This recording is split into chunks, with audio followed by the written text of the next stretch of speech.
We import 2/3 of our cheese. That is a disgrace.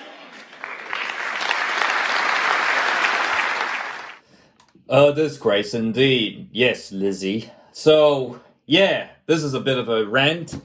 As you know, I'm a cricket fan, but of course, I don't get to talk much about cricket because it is not summer in New Zealand. And for some reason, the neither Sky, TVNZ, or Warner Brothers has the rights to the England cricket summer. So, couldn't watch James Anderson's last test at Lords, even though much as I love to. But yeah, so this is a bit of a rant. So we've had New Zealand Cricket has announced its the schedule for the international summer of 2024-25, and yeah, it is. It has raised a lot of eyebrows and a lot of comments about it. But look, I'll talk about. So we'll go through it very quickly. Because it is very, if you get what I mean, it is very brief.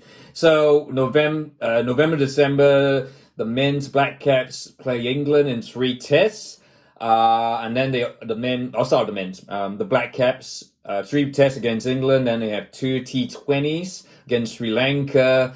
To end 2024. Then that series continues into January with one T20, 3 ODIs against Sri Lanka. And then the Black Caps are off to Pakistan to play Pakistan, naturally, and South Africa in the Tri-Series. The Champions Trophy is in Pakistan in February. God knows why they brought that back. I thought 50 over cricket was dead, some people were saying, but here we are.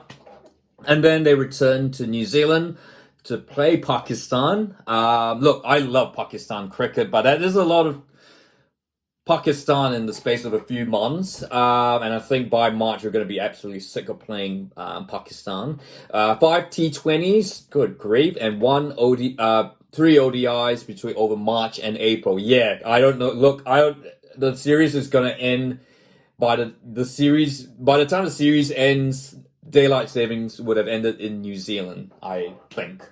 So I might want to check there, but it almost certainly will be. So they are playing into April, but yeah, but look.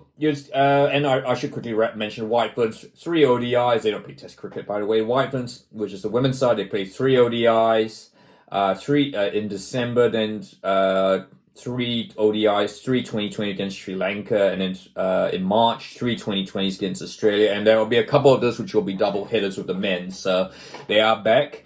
So all in all, it's a very sparse. Very, very sparse summer schedule. Look, if I was a New Zealand cricket fan, and I'm sure a lot of people have been commenting how sparse that's been, and certainly, look, I think fans were already saying how sparse 2023-24 was. I mean, you had kind of had a big lull, and then South Africa, Australia Test series. What is going on? I mean, I know there are scheduling issues. I know there's a limited amount of teams that can play cricket and, Test series in New Zealand. I know there's the Battle of IPL, there's Champions Trophy, there's, and look, I guess, and I mean, particularly in the White Ferns case, there's New Zealand cricket has to maintain the Super Smash and make sure, in order to get the Super Smash, make it viable, they have to have the top players in there.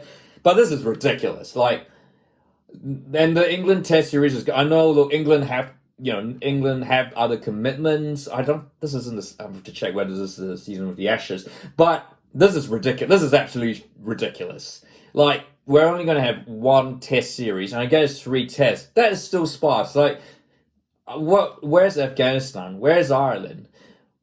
Their test nations are crying out loud. Even when we get 1 or 2 tests, and we know Afghanistan is probably I mean and this is maybe a dig at ICC using cricket, but Afghanistan has shown that they have the talent. You do not want to be shoehorning them into T20 specialist merchants. Rashid Khan is probably good enough to play Test cricket. Why aren't they getting enough chances? Is it the political situation and the visas? Look, they're still the Afghanistan cricket board is kind of sort of deviated, separated itself from the current Afghanistan Taliban-led government.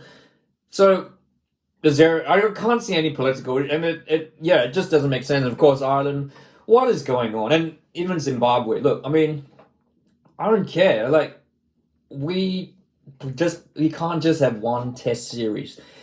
And it's not just that there are so many T20s. Oh, look, there's a Champions Trophy. I'm going to get one. I get the point. They don't want to be convoluting the players to me, by distract. Not, I know they don't want to be messing up the preparations for the Champions Trophy by making them play Test cricket. I don't buy that argument personally. I think that the players know enough. That look, the players are so specialist enough that you have your Test specialists, you have your ODI specialists, you have your T20 specialists.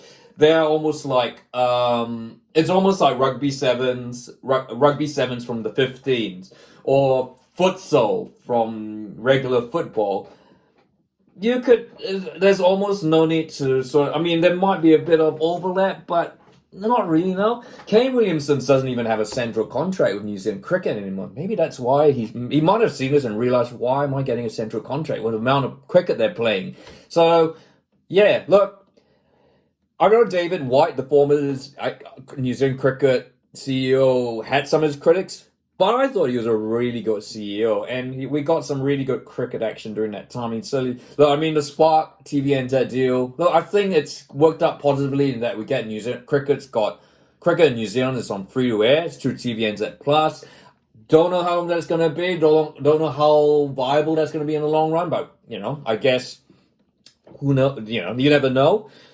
But yeah, I don't think I'm sure David White would not have put up with this really sparse international calendar where it seems as if New Zealand lost all its bargaining chips at the door at the first hurdle. It feels like we got kicked out of the pre-qualifying for this joke around.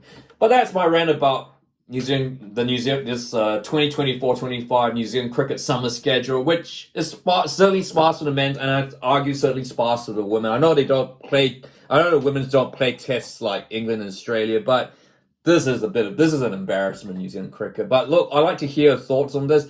Bit of a different topic, but certainly New Zealand related. And look, I'd like to hear your thoughts on this. If you have any, and of course, as always, feel free to like and don't forget to subscribe.